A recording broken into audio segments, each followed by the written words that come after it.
Pasal apa jadi kau minat nak tanah tebu lah, yang mula terkesuhnya minat tanah tebu tu mesti ada ini dorongnya kau ataupun minat sendiri kau lagi mana? Oh, nak minat tebu dulu saya jenuh ke rumah ni ya. Habis tengok orang jual air tebu laku, saya pun minat nak tanah tebu. Di ketika tu semula tercetus tadi. Pasal itu nak tanah tebu. Sungguh enak meminum air tebu bagi penggemar dan peminat air tebu. Mereka pastinya tidak akan melepaskan peluang menikmati air tebu di mana-mana warung dan restoran yang menjual air tebu. Walaupun air tebu manis, kemanisan air tebu ternyata berbeza dengan gula yang juga diproses secara mekanikal dari tebu. Membicarakan tentang air tebu bagi penggemar air tebu, mereka sudah lali dan tahu air tebu itu bersih atau tidak. Air tebu itu dianggap benar-benar bersih dan siap untuk diminum secara segar apabila dilihatnya berwarna hijau. Namun, bagi air tebu yang berwarna hitam adalah air tebu yang dianggap tidak bersih berdasarkan beberapa sebab tertentu.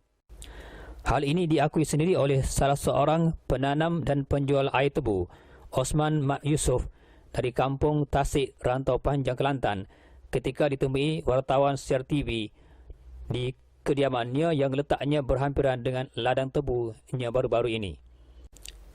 Katanya, beliau menanam tebu ini adalah sejak 10 tahun lalu, ketika itu usia beliau dalam 43 tahun.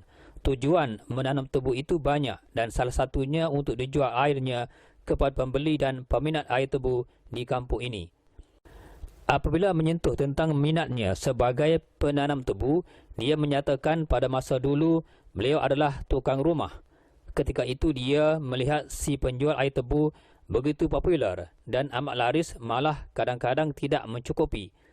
Sejak itulah dia mula berminat menanam tebu kerana darinya akan membuahkan hasil yang lebih baik lagi. Jadi di samping mengusahakan penanaman tebu, dia juga mula menjual air tebu. Ini bermakna dia tidak begitu sukar untuk mendapatkan bekalan tebu sebab dia sendiri yang menanam tebu itu. Katanya, menjual air tebu memang beruntung jika tebu itu ditanam sendiri. Bagi satu teko air tebu, yakni tanpa air batu, kebanyakan penjual air tebu akan memperolehi kira-kira RM7. Tetapi jika menjualnya bersama air batu, setiap penjual air tebu itu akan memperolehi kira-kira RM15. Katanya, minatnya menanam tebu lebih mudah mendapat untung berbanding dengan tanaman lain. Tebu tidak menimbulkan masalah, apatah lagi diusahakan di kawasan rumah dan dalam tanah sendiri. Beliau yang mengusahakan tanaman tebu turut dibantu oleh ahli keluarganya sendiri seperti isteri dan anak-anaknya. Katanya, beliau memperolehi benih tebu ini dengan harga RM25 bagi 100 batang di kampung Gual Tok Deh, Rantau Panjang. Kata Osman lagi, tebu hendaklah ditanam dengan membuat lubang. Setiap satu lubang untuk satu batang tebu yang telah dikerat menurut ukuran yang sepatutnya.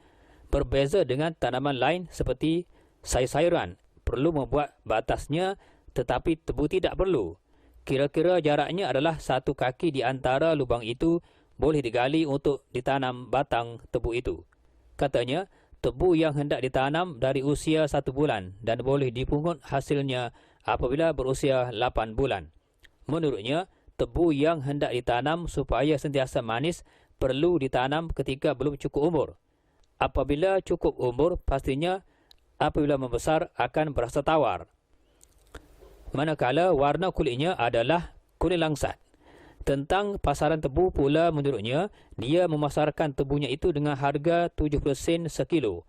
Bahkan ada di antara pembeli yang memborongnya di antara jumlah 4 pikul atau 5 pikul sehari. Maknanya, jika individu itu sering menempah dalam jumlah yang banyak, hanya dia sahaja yang akan mendapat habuannya. Pembeli yang lain tidak akan memperolehnya kerana jumlah tebunya tidak mencukupi untuk dijual kepada semua pembeli. Umumnya di Rantau Panjang, terutamanya di kampung Tasik itu, mengetahui dia merupakan seorang penanam tebu. Jadi amat mudah pembeli yang tinggal berdekatan mendapatkan bekalan tebu-tebu itu darinya yang diketahui mereka dari mulut ke mulut. Menurutnya, bagi sebatang tebu, beratnya di antara 3 atau 4 kilo. Maknanya, jika 2 kilo tebu, penjual akan memperolehi RM4.50. Ini bermakna, penjual air tebu itu masih memperolehi untung kerana beliau menjual batang tebu secara borong. Katanya, itu berdasarkan kepada bulan puasa. Jika bukan bulan puasa, beliau masih memperolehi pendapatan bersih kira-kira RM30 dari hasil air tebu itu yang tidak termasuk dengan jualan air minuman yang lain. Menurut Osman, pada peringkat awal sebelum tebu itu dimesin untuk memerah airnya, batang tebu itu perlulah terlebih dahulu dibersihkan dari segala kekotoran seperti habuk, debu, kekotoran daun-daun yang melekat di batang tebu, hama, daki batang tebu dan sebagainya. Tebu itu seboleh-boleh dan sebaik-baiknya tidak dipotong atau dengan kata lain hendaklah berkeadaan asal dari ladang. Apabila diperah airnya, hendaklah yang berwarna hijau. Jika warnanya hitam, memang air tebu itu tidak boleh dijadikan minuman sebab airnya dianggap tidak bersih. Sebab warna air tebu hitam dianggap tidak bersih adalah berpunca dari daki-daki air kulit tebu itu yang tidak bersih. Orang yang meminum air tebu berwarna hitam akan menyebabkan tekak berasa sebu, gatal dan kemungkinan akan membawa batuk yang berpanjangan. Ditanya sesetengah air tebu itu berasa tawar dan masam. Beliau menjelaskan hal ini berlaku apabila setelah air itu diperah tidak segera meletakkan air batu. Ini katanya, air batu itu bertindak untuk menetralkan air seperti air tebu itu agar berkeadaan manis asal dan agar tidak berlakunya air tebu yang tawar dan masam. Selain itu, menurutnya, kulit dan batang itu perlu dibersih dan dibilas dengan air yang betul-betul bersih dan hendaklah dikeringkan terlebih dahulu untuk mendapatkan air tebu yang benar-benar berkualiti dan enak diminum. Dari pengalamannya sebagai penjual air tebu di Kampung Tasik itu, dia memang mengetahui bahawa jika air tebu itu berwarna hitam, peminat dan pembeli air tebu akan mengundurkan diri dan berlalu pergi. Sebaliknya, apabila dilihat air tebu berwarna hijau tua, menunjukkan air tebu itu sesuai untuk diminum kerana telah berkeadaan bersih dan pastinya orang ramai akan tertarik dengannya.